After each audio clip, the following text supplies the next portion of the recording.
There's two sides to every story. Just open comment, anybody? Sure, Albert has the floor. So You just, there are two sides to every story.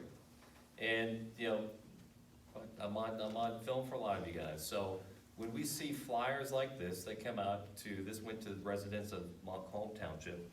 And on the face of this flyer, I can count a series of, I'm not going to say lies, but a series of points on here that are blatantly misinformation. It's blatant misinformation. You know, there's the statement that was mailed to residents of Montcalm Township. Similar statements that get mailed to residents of Douglass Township and other townships that say we're going to put turbines 600 feet from anybody's home. That is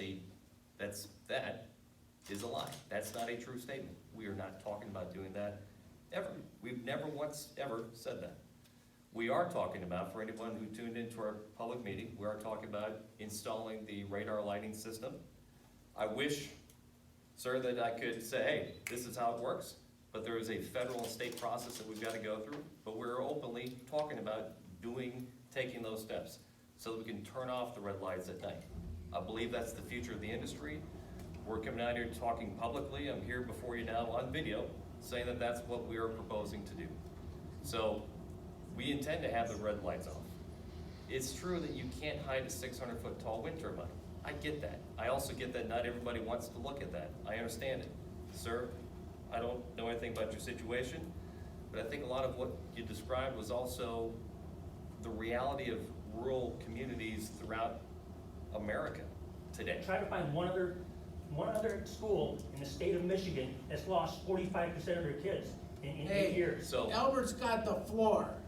This isn't question and answer. wow. Oh, you direct the Let him question talk. to me. You got to talk, let him talk. yeah, I'm not trying to be argumentative with you. Lakeview I'd will like be to read your next. story because I'd like to look into that. I can tell you right now in Isabella County, based on personal experience, we've got people building houses today. I dealt with an email exchange between a landowner today in Isabella County in the middle of our project who sold off an acre. The person that just bought that acre is going to be building a house. There's other house transactions taking place today in the middle of these projects. The Gratiot Isabella County school system has seen significant benefit from since 2012 when those turbines went up. There's a lot of positive things that come with these projects. And to the comment about taxes, Gratiot Isabella has on their website, if you go to the Greater Gratiot Development Corporation, the economic development arm for Gratiot County, you can look at some of the tax benefits that have come in. You can look at some of the updated numbers. They have a preliminary, so it looks like they're still crunching some numbers, but preliminary 2020 updated tax benefits from wind turbines specifically to Gratiot County, to the school districts, to the townships, to the sheriff's department, to the 4-H program, to fire and rescue, to whoever else has an applied millage in Gratiot County. Since 2012, there's been over $57 million that have been brought in. That's, you know, that number could change as they finalize it, but it says right here, preliminary. That's a public document. So it's not that wind turbines don't pay taxes. They do. They pay significant taxes. There's significant benefit. So just wanted to set the record straight on some of this stuff. We can have disagreements, but we are trying to find a way to develop a project in Douglass Township or in Montcalm County that's responsible. These projects can be done in a way that can be very beneficial to a community. That's our goal. That's what we're here trying to do. And as we try to get answers, we'll continue to have public conversations. So Albert, could you answer the question about the challenges to the assessments once you guys are out of the picture? Yeah. DTE and consumers, whoever owns them, when they are challenging these assessments, and then all of a sudden the various governmental entities now have to refund a whole lot of money. Yeah. Is it okay if I answer the question Go about ahead. taxes? We're just gonna do one time, otherwise Okay. we'll get carried away. Thanks, Terry. So the first wind turbines went up in Michigan, I don't know what year, let's say 2008 time period, maybe up by the bridge. In 2008, the state tax tribunal, or the state tax commission, but the state sets tax rates, taxable rates for all things in the state. Taxes for wind turbines were set at one rate. That changed, from what I understand, that changed the first time in 2011. After 2011, more wind turbines were built, including in Gratiot County, including a ton over in the Thumb. The State Tax Commission changed the rate again in 2011 for how industrial personal property is to be taxed and how that's depreciated over time. So wind turbines, the actual physical tower itself, is taxed as industrial personal property tax. That's set by the state. So when the state changed that depreciation rate in 2014, and probably for the first time in 2011, there are communities that host wind turbines that said, well, we don't agree with the rate that you're setting.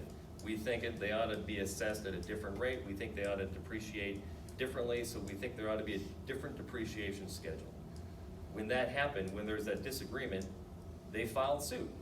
In the utilities, the independent companies like Apex, we were not involved in any of that process. We didn't even come to the state. We didn't have our first project until Isabella. So we were not a part of that whole process. But the utilities who owned wind turbines are regulated by the state. So as a regulated entity by the Public Service Commission, the state of Michigan, they're required to follow the state law. So their position legally, and I can agree or disagree with it, but their position is we're required to follow the state's taxable rate for industrial personal property on the turbines that we own.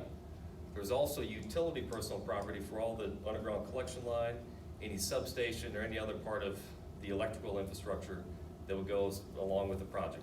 That's not in question from what I understand. It's the industrial personal property tax that's in question. So the utilities say we've got to follow the state law for what the state tax code says. The communities say we don't agree with the state tax code, so we're going to assess it at a different rate. Their depreciation rate is different from what the state has, and that's where the rub is. So it's not whether or not turbines pay taxes, they pay a ton of taxes. It's how many taxes they pay or how much tax they pay over the life of the project. So it's a difference in depreciation rate. How long does it take for turbines to depreciate down to the base value?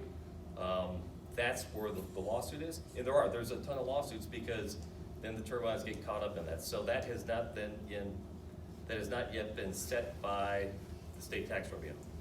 I wish they would. But what if the governmental entities had to refund because of that? Well, so that hasn't been set yet. Yeah, our position, I think we've stated Exactly. publicly, I wish the legislature would step in and fix it. Fix it, pretty simple. These And then you can communities sue. host turbines, go fix it. On behalf of the communities, that's frankly what we've said publicly and where I stand, but that's how it ought to be. But it's set by the state. So it's not companies like Apex fighting the process. We're not. We don't have a dog in the fight. We're building projects. When we look at the tax benefit to a community, and we're gonna start talking about taxes, I think, quite a bit.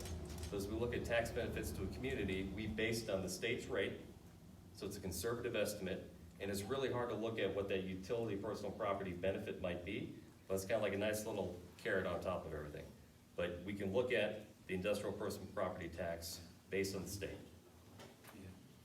You good?